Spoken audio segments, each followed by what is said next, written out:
Hi, my name's Coleen, and I wanted to start a GoFundMe page for my parents. So they wanted a YouTube link or drag and drop photos. My mother would be mortified if I put photos up. So this is for GoFundMe. I'm trying to raise money, and I set it to $500 for my parents because I can only do so much. I'm only one person. I have a brother who takes them, brings them like Sonic out to eat. Sonic home once a week. They're raising two of their great grandchildren. They're in their 80s. They're not in good health. My dad just went through his second round of chemo. And I didn't want to tell anybody. But October, on my sister's birthday, I hadn't been over there in years because there was a bug problem and I didn't want to bring any bugs home. My mom had hired someone to spray the house. They were there twice and they didn't get the job done. So I hadn't been in the house in years. I went over there on my sister's birthday because they were supposed to meet me for lunch and nobody called and told me it was canceled. And when I went over there, I was mad. And my dad says, "Your mom's been in bed for 3 days." I said, "She's been in bed for 3 days. Well, I'm going to go see about her. I'm going to go give her a kiss." I just went straight back to their room. I didn't pay attention to the house. I didn't pay attention to anything. I was going to go see how my mom was doing. When I went in there, she had one leg. You could not see the definition in her foot. It was on fire and very red. She had diarrhea. My dad eventually came inside and I told her, I said, "Mom, do you want me to call an ambulance?" And she said, "No." I said, "Mom, we got to get you seen after. That is not good. I don't know what it is, but it's not good." And she says, "I'm fine. I'll go to the doctor later. I'll go to the hospital later." And I kept telling her, I said, no, because she had a chuck, you know how they use in elderly homes maybe, on the bed, because getting to the bathroom on one leg when you had other health problems. And I didn't know she was running a fever. But she couldn't hardly sit up. So she said, "I don't have any clothes on." And I said, I told her, I said, "Mama, go get your clothes on. Tell me where your clothes are. I will put them on you." Sorry, on purpose. I said, I will help you get dressed. I will help you get dressed. And she started to, and she says, "But my feet are dirty," because clean feet is a thing. I don't know if it's a thing everywhere, but it's a thing. She said, "My feet are dirty." I was like, "Mom, I will wash your feet." So I helped her get her clothes. I helped her wash her feet. Well, I washed her feet. And my dad came to their bedroom door, and I'm still not looking around. I'm focused at my mom. I went out, and it felt like I was kind of enclosed when I went into their kitchen, which is pretty big. And I told my dad. He said, she won't go to the doctor. I said, "She's going to the doctor." I told her, "You can come with me to the emergency room, or I'm going to call an ambulance. But I'm not leaving you here like this. I'm not leaving you." She kept telling me somebody would take them. Well, they had a little while to take her. And they did. My dad says, who, mind you, is going through chemo, his second round of chemo for spots on his lungs. He is just a frail little bitty thing. He started crying. He's not a crier. He's not a crier. He started to cry, and he told me, I tried to get her up. My mom outweighs him. My dad couldn't get me out of bed if I didn't want to go, if I was too weak. And I said, "I know, Daddy." I told him I know. And I gave him a hug, and I said, "She's going to the doctor. She's going to the doctor. We're getting her to the doctor." And he was so relieved.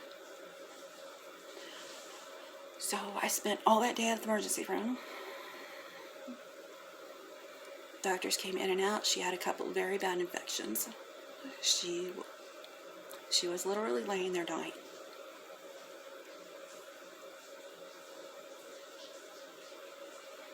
And no one knew to help her. that was there. So she had to stay in the hospital for a while. Now they had disability from work because they both have bad problems. And then, of course, they're on Social Security now. Their house is getting very ran down because nobody's taking care of it. And I went back on Tuesday to see my mom at the hospital. And I stopped by my dad's because I wanted to give him something to eat because my mom's always cooked everything. My dad knows how to make himself sandwiches or something like that, but he won't. He's going through chemo. He's not feeling hungry. So I took my sister up to see my mom. I went and picked her up, dropped her off, and I went over to my dad's house, and I was going to sit down and have lunch with him. And he had a space big enough for a plate at the table because she'd been sick. She'd only been sick for 3 or 4 days, is what they said. She didn't have any help. She didn't have people clearing the table, clearing groceries. She had food that the school sends extra food to help them, and it does help. And what they won't eat, she puts out on the fence. And somebody takes it. She put a coat out there and somebody took it. So she's helping the neighborhood too. But I was like, I can't let them live like this. And she's not going to let anybody else in. They're not. I say she because of the two, she's strong. They're my niece and my nephew.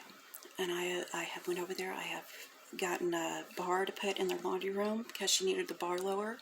So I bought a bar and I put that up for them.